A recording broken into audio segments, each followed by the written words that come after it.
જય શ્રી કૃષ્ણ દોસ્તો, નમસ્કાર. મારી યુટ્યુબ ચેનલમાં તમારું સ્વાગત છે. મારું નામ છે નિશી શાહ. શું તમે જમ્યા પછી તરત સૂઈ જાઓ છો? તો તમે જમ્યા પછી તરત સૂઈ જાઓ છો તો એનામાં તમને શું પ્રોબ્લેમ્સ થાય છે, તમારા શરીરમાં કેટલા પ્રોબ્લેમ થાય છે, અને ત્યાર પછી હું તમને એ પણ કહીશ કે તમારે જમવા અને સૂવા વચ્ચે તમારે કેટલું ડિસ્ટન્સ હોવું જોઈએ, અને એનાથી તમે એ કરશો તો એનાથી તમને ફાયદો શું થશે એ પણ કહીશ. પણ એના માટે તમારે મારો વિડીયો છેલ્લા એન્ડ સુધી જોવો પડશે, બરાબર છે? તો ચાલો વિડીયો સ્ટાર્ટ કરીએ. તો ચાલો હવે જાણીએ કે જમ્યા પછી તરત સૂઈ જવાથી આપણને શું પ્રોબ્લેમ્સ થાય છે. જમ્યા પછી તરત સૂઈ જવાથી આપણને ઘણા બધા પ્રોબ્લેમ થાય છે, બરાબર છે? તો એમાં જમ્યા પછી તરત સૂવાથી તમારું પાચનતંત્ર ધીમું પડી જાય છે.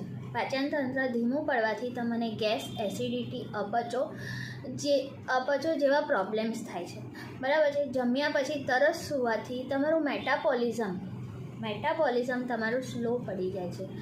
એના સ્લો પડવાથી તમારા શરીરની ચરબી વધી જાય છે, અને તમારા શરીરમાં સ્થૂળતા આવી જાય છે.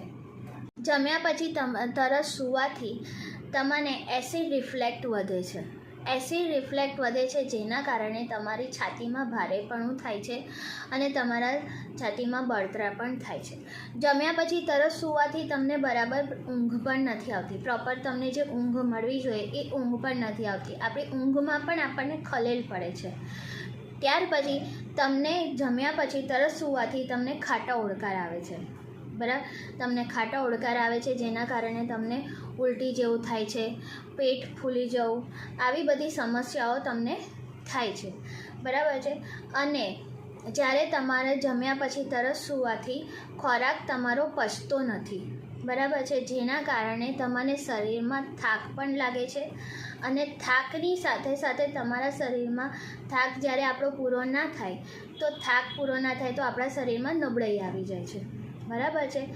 તો જમ્યા પછી તરત સૂવાથી આપણને શું પ્રોબ્લેમ્સ થાય છે એ મેં તમને આજે એની વાત કરી છે, બરાબર છે? હવે હું તમને એ જણાવવા માગું છું કે જમ્યા અને સૂવા વચ્ચેનું કેટલું ડિસ્ટન્સ હોવું જોઈએ, બરાબર છે? જમવા અને સૂવા વચ્ચે કમસે કમ 2 કલાકનો ફરક હોવો જોઈએ, 2 કલાકનું અંતર હોવું જોઈએ.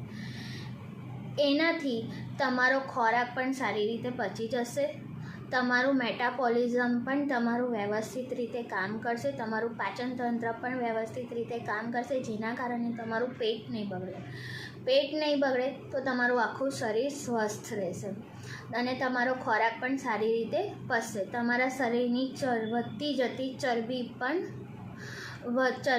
વધે નહીં, બરાબર? અને એનાથી તમારા શરીરમાં સ્થૂળતા પણ નહીં આવે. જો આપણે એટલા માટે તો કહે છે ડાયટિશિયન કે તમે ખાવાનું 7 વાગે કે 7 થી 8ની અંદર જમી લો. કેમ કહે છે?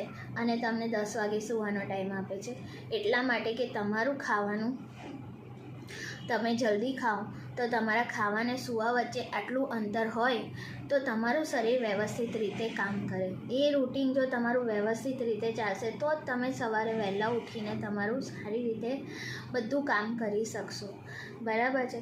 તો હવે હું તમને આ જે જાણકારી આપી છે એ તમે જરૂર એ કરજો, અને મને કહેજો કે મને કોમેન્ટ્સ કરીને કહેજો કે તમે આ વિડીયો જે જોયો છે એ તમે તમારા લાઈફમાં ફોલો કર્યો કે નહીં, બરાબર છે? તો ચાલો, આવા જ વિડીયો જોવા માટે મારી ચેનલને લાઈક કરી લેજો, સબસ્ક્રાઈબ કરી લેજો, અને બેલ આઇકન પર પ્રેસ કરી લેજો, જેનાથી હું વિડીયો અપલોડ કરું તો તરત જ તમને મારું નોટિફિકેશન તરત મળી જાય, બરાબર? જય શ્રી કૃષ્ણ.